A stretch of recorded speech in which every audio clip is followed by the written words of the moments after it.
Thanks for checking out the Brad and John Show podcast. This segment of the show is brought to you by John Combest's book, Stalking, Harassment, Internet Trolling, A Guide to Recovering and Rebuilding After Online Attacks.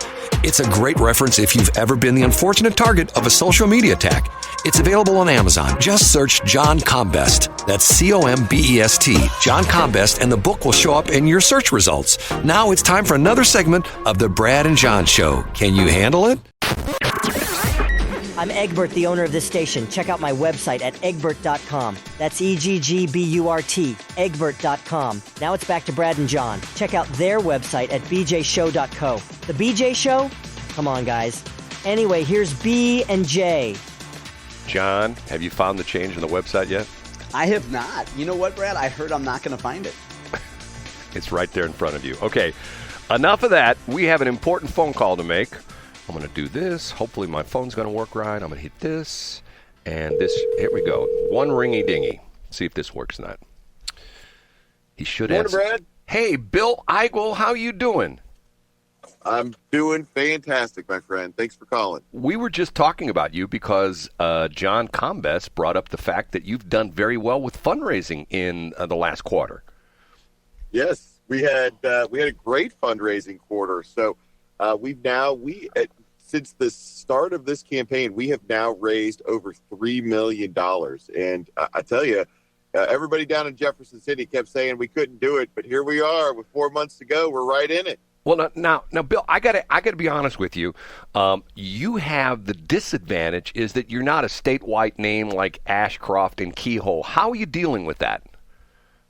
Well, I tell you, when we first started 18 months ago, we were my name ID amongst Republicans was, right around 3%, what you would expect from a state senator. But the latest public polling available today, we've increased that to about a third of the Republican electorate. So we're actually pretty close to the lieutenant governor in terms of name ID, and we're tied with the lieutenant governor in the overall polling. And that's because when people hear our message, they respond very well. So we've made a ton of ground, and we're really set up as we head into the first part of the summer. We feel very good. Okay, I got a couple questions for you. I think it was last month when the presidential caucus was going on.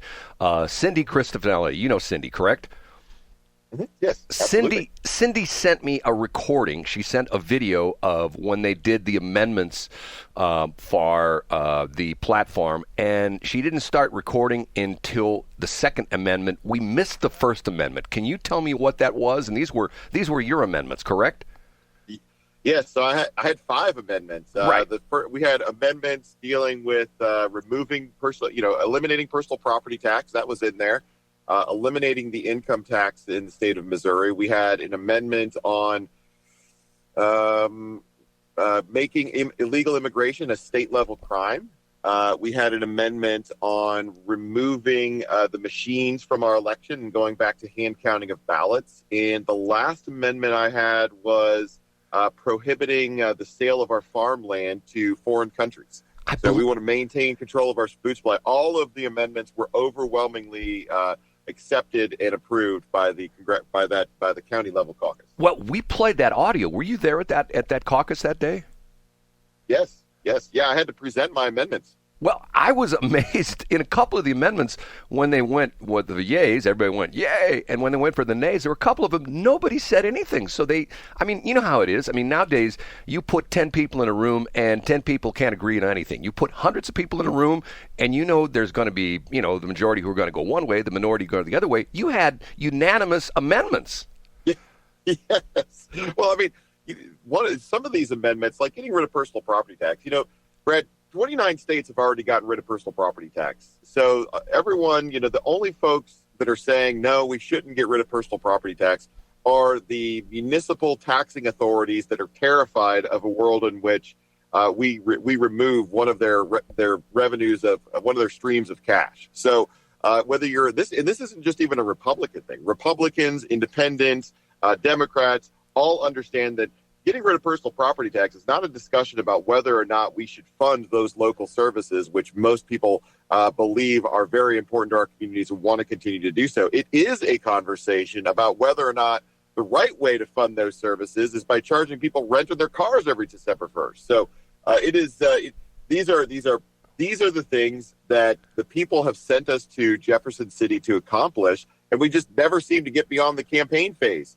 the campaign promise phase of these things. That's why I think so many folks are really responding to my message of we're actually going to be that Missouri that we keep striving for every 2 years, that we keep getting demanded of us every 2 years from the voters of this state. Well, I think John and I talked about this, and I think you might have mentioned this the last time you were on. I mentioned the fact that I've been at a couple of events where the mayors have been there, and Mayor Pagano is not your fan because of this. He objects to this strenuously, and I think it was you that made a great point. You said, if you were in that room with all the mayors, they would say, no, we need that personal property tax. But if the 400,000 members or the citizens of St. Charles County were in that room, they'd go, yes, get rid of the personal property tax. I thought that was a great line. I mean, because you're exactly right. Find me somebody, and there's got to be somebody. Matter of fact, I don't know if you saw this or not. Did you see the Mark Cuban story yesterday? You know who Mark Cuban is, right? Mm-hmm. Of course. Okay, of course. Did you see the story that came out yesterday? I did not. I did not. He bragged about the fact that he wrote a $275 million check, actually a wire transfer, to the government for his income taxes for tax filing yesterday, and he said that was great, that he felt really good about that. I'm thinking to myself, okay, he's probably got about $10 billion still left, but I think the personal property tax thing, just like you said, if you consider that rent, because once you've already bought the car, you've already paid for it, you paid sales tax when you bought it, you paid taxes on the licenses, you pay road use tax when you put gasoline in it, I don't know if there's still an excise tax on tires and things like that, but it's to the point where it's like, okay, I don't quite get it, but I have to admit to you, I'm 100% with you on there, and if I'm not mistaken, when they did that in the caucus, wasn't that one of the unanimous where nobody said nay? Yes, absolutely. It's and like I said, it's not a conversation about whether we want to continue to fund services. It's a conversation about is this the right way to go about it? So I think most folks realize that by charging. And by the way, when it comes to personal property tax, it's not just that we are one of the minority of states that have a personal property tax on vehicles. Of the 21 states that still do have a personal property tax on vehicles, we have the third highest rate of personal property tax anywhere in the country. Really? So here's a tax that is just hammering our working and middle income class households, and it causes a tremendous amount of pain on December 1st. It's just not a good way to do business. Interesting. Now, here comes a touchy subject. You and I have this strange dance we do where, for a while I thought you really hated me because I talked about the fact that I had an interesting experience at one of your fundraisers where I was escorted out the door, and then I was investigated by the Missouri Highway Patrol outside in the parking lot, which is a whole which is a whole nother story. So I come along with a Bill Eigel tribute song. We debuted this last Friday, and John and I put this out on the internet. I thought to myself, Bill Eigel is going to hire a hit squad coming after me, and we get just the opposite reaction from you. Matter of fact, one of your I think your campaign manager contacted John and said, "Oh my God, we love that song." Is this really true? Can you like something that I did, Bill Eigel? Yes, I love it. I got to admit, we're now this is 2 more songs written about me than I ever thought would be written about me in my entire lifetime. So I admit it's kind of surreal to hear these songs, and at first I'm thinking to myself, who are they talking about in this song? Oh, some guy named Bill Eigel. Okay, all right, he sounds like a great guy. But see, so it's kind of surreal for me, but it's kind of reflective.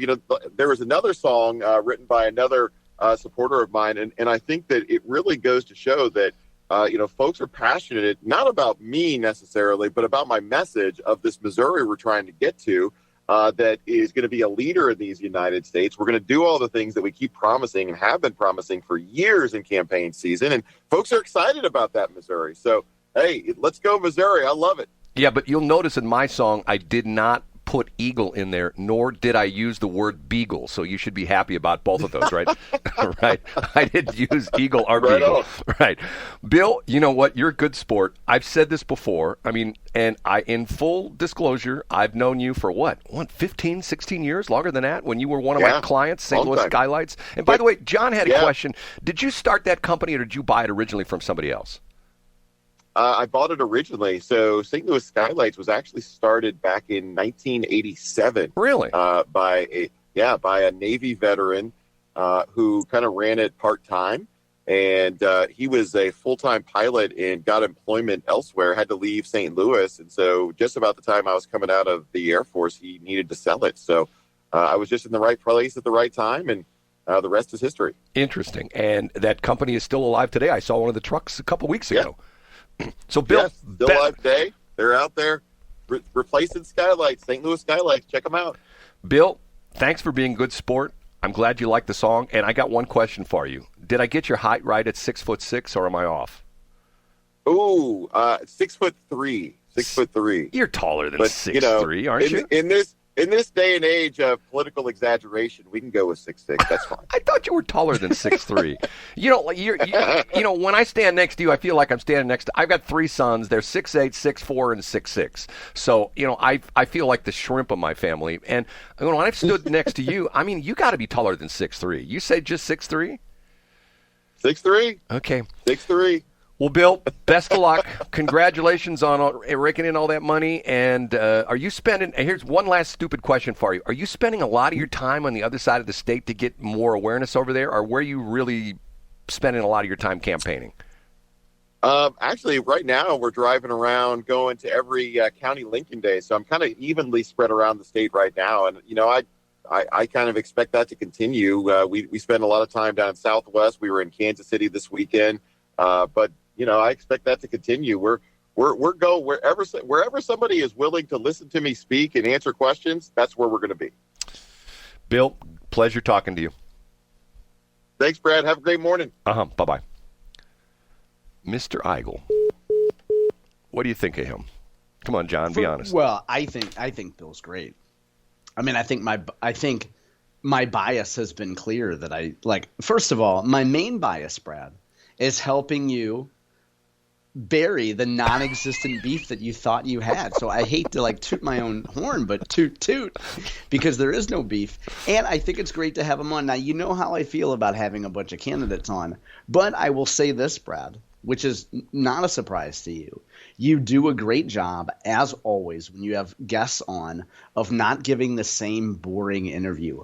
How many times do we have to hear candidates on the radio reading their talking points and checked out hosts saying, but how else is the campaign going? But see, so I enjoy listening to you ask candidates questions. He's an easy interview because of the fact that this is my measure of people, okay? The Donald Trump that you see on TV is the Donald Trump you have dinner with. It's the 100%. same. It's the same guy. You know what I'm saying?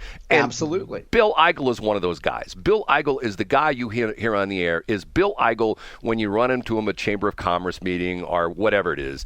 And I've run into him many times. And to the point where, and like, for example, we had Taylor Burks on. I mean, once again, I could tell from the minute I started talking to this guy, he's, you know, an honest person. He's a real person. He's not well, when I'm elected, I will put a chicken in every pot. He's not one of those kind of phony baloney, you know.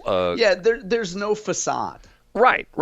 And Bill's one of those guys. Yeah, I agree with you. Yeah, I think what you see is what you get. And I think you take the politics out of it, Brad. When you think about friends in your life, or we all think about friends in our life, like that's the real sign of confidence, is that you are who you are and people can accept you or reject you. Now, it's a little bit different for a candidate, because you don't want a candidate to go out there being completely nonsense, unless you're Brad Hildebrand. You don't want your candidate to go out there being a complete nonsensical ding dong. You know what I mean? Like but, me. But yeah, I mean, what you see is what you get with Bill, and I think a lot of people appreciate that. Now, see, I've heard the same thing, and I have this sixth sense. I've never met Mike Keogh, but I get the same impression from him that he's a real guy. And I've met him, and I would say the same thing. I would say the same thing about Mike Kehoe. I think Mike Kehoe knows who he is, and I think he's comfortable with who he is.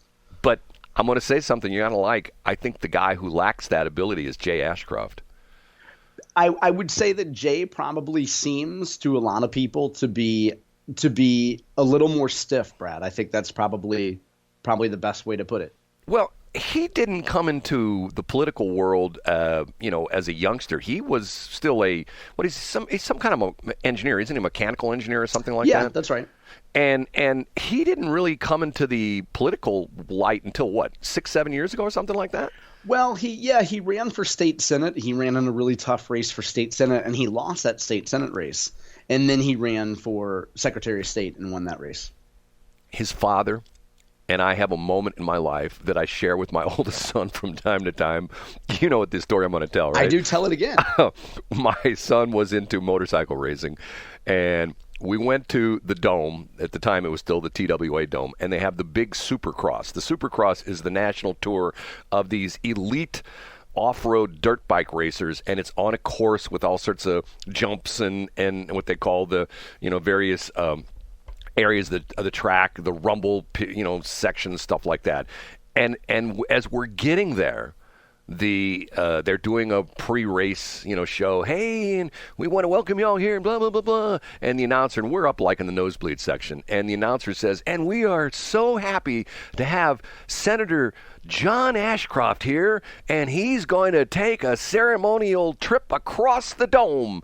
So we see this guy jump on a motorcycle and rev it up, pop the clutch, do a wheelie all the way across the floor of the TWA Dome from one side to the other on the back tire.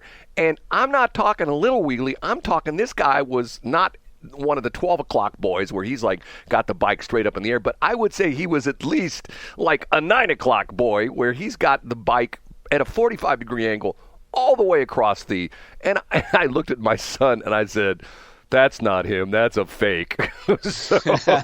So about, I don't know, maybe a month or so later or something like that, we went to a Rams game, and there was at the time, Senator Ashcroft out there in front of the stadium shaking hands. And I said to my son, hey, that's the guy that did the wheelie across the TWA Dome floor when we went and saw the Supercross race. And my son says, really? I go, let's go talk to him. So we go up to him, and I said to him, shook his hand, and I said, my son was impressed about how you could pull that wheelie all across the floor of the TWA Dome. And he starts telling us the story about he grew up in a farm, and him and his buddies all had dirt bikes, and that's how they got around on the farm. And they used their tractors, and they built jumps, and they did all sorts of crazy stuff. And I'm thinking to myself, okay, if you told me there were 10 people who were motocross freaks, who were motorcycle freaks in government, John Ashcroft would have not been one of them. You know what I'm saying? I do know, yeah. Because it wouldn't fit what you would consider a guy that declined to drink or dance at his inaugural ball.